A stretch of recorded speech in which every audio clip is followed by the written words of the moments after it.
E aqui no estúdio, eu volto a conversar com o psicólogo Elde Lobo, mas agora a gente vai falar um pouco também sobre ansiedade, que está ligada à depressão, né? Se você tem alguma dúvida e quer participar, corre e manda para o nosso WhatsApp. É o 996311006.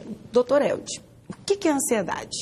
Ansiedade, assim como foi comparado tristeza e depressão, é um sintoma desconfortável, geralmente por uma preocupação antecipatória, uma preocupação sobre um evento futuro.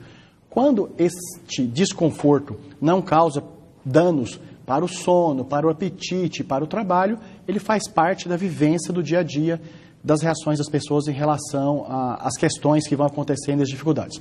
Agora, quando isso causa um prejuízo no funcionamento, limita o desempenho pessoal, profissional e das relações, isso passa a ser uma doença com necessidade de tratamento. Por exemplo, o medo faz parte da questão da ansiedade, pode ser? O medo é um dos sintomas que estão debaixo do guarda-chuva da ansiedade.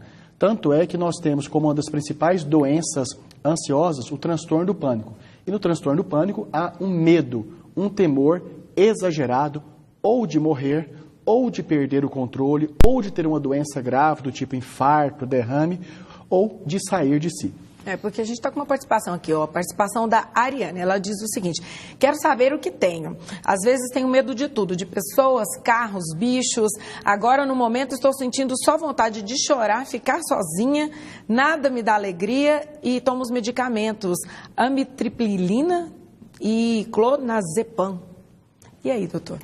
Ariane, então, pelo que eu estou entendendo, você está tanto recebendo tratamento, felizmente, porque tem uma grande parcela da população que não tem acesso a tratamento especializado, então você está recebendo o tratamento e ainda está tendo sintoma. O ideal é a procura do seu médico para uma possível revisão desse tratamento, ajuste de doses ou a inclusão de outros profissionais, como, por exemplo, o psicólogo. Muito importante nestes casos que a perspectiva futura de melhora é muito grande, podendo, no seu caso, ser, por exemplo, fobia específica. O que é fobia específica? É um medo exagerado e causador de muita evitação de um simples fato, como, por exemplo, altura, ou de outro, de um inseto. E também esse medo exagerado pode ser para mais de um fator, que é o que nós chamamos de fobia mais que específica, ou fobia por múltiplas causas. O que pode causar a ansiedade, doutor? Tem como a gente evitar? Sim. A ansiedade, em primeiro lugar, ela pode ser desencadeada, assim como a depressão, por uma doença física.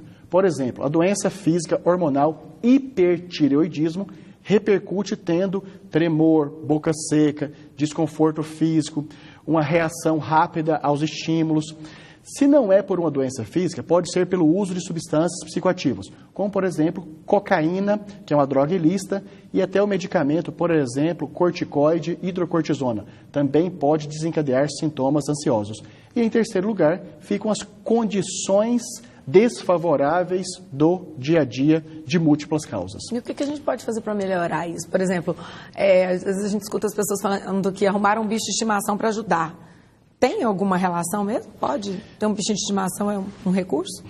Michele, especialmente para crianças e adolescentes, ter um animal, um bicho de estimação que possa cuidar, que possa ter com ele uma convivência muito importante, é um fator de tratamento, sim, para a ansiedade. Então, para crianças e adolescentes, animais que, inclusive, no Brasil, pouco se fala disso, de zooterapia, ou seja, terapia mediada por animais, tem uma função muito importante. Para algumas outras doenças, como autismo também, a terapia mediada por animais é muito importante. E o que nós podemos fazer para evitar a doença, a ansiedade, continuam sendo aquelas recomendações repetidas de atividade física. Atividade física é sempre bem-vinda, né? Não tem contraindicação para atividade física, a não ser que a pessoa tenha algum problema do coração e vá, sei lá, fazer um exercício muito intenso. Mas sempre uma atividade física moderada que seja, é bem-vinda, né, doutor? E especialmente as atividades aeróbicas, que incluem caminhar, correr e, quando se tem atividade física combinada com atividade prazerosa, como, por exemplo, dançar, Isso é um fator muito contribuinte. Gente, dançar é terapia mesmo, doutor. Pelo menos eu amo e se eu tiver algum aborrecimento, eu ligo o som lá em casa. Gente, já ouviu falar assim, na hora da faxina? Na hora da faxina eu ligo uma música e fico feliz, nem me dá depressão. Tem mais participação aqui, olha só. A Cirlei, de Aparecida de Goiânia, está falando o seguinte: minha mãe está com 80 anos, tem Alzheimer e de uns tempos para cá sente muita tristeza, quase não conversa, agora não quer almoçar, não quer jantar, só quer comer besteira. Pode ser depressão? Sim. É muito comum que as doenças mentais aconteçam em mais de uma ao mesmo tempo em idosos.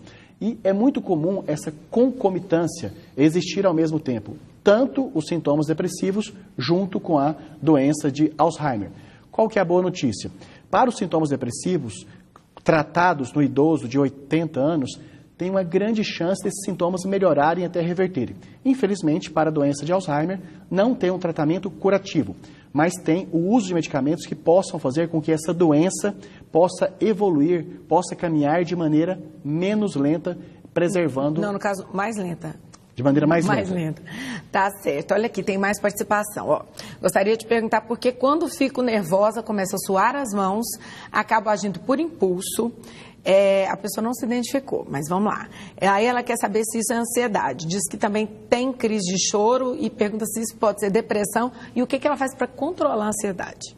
Sobre esse conjunto de relatos que foram colocados aí, podem ser diferentes tipos de adoecimentos físicos, pode ser reações secundárias ao uso de drogas, até alguns tipos de medicamentos, e em terceiro lugar que vamos falar das possibilidades de algumas doenças mentais, que pode ser, por exemplo, Michele, o TEI, transtorno explosivo intermitente, que é quando a pessoa, a partir de estímulos simples, sutis, reage de maneira desproporcionalmente ou agressiva, verbal, fisicamente ou por outros tratamentos inadequados. Bacana, doutor Harold, tem muitas participações, gente. Infelizmente, o nosso tempo aqui acabou, mas a gente vai trazer o doutor Harold numa outra oportunidade. Obrigado para todo mundo que mandou mensagem aqui, perguntando e falando sobre esse assunto, que é de interesse de muita gente. Como a gente colocou, quase 6% da população hoje já está sofrendo com depressão, né, doutor?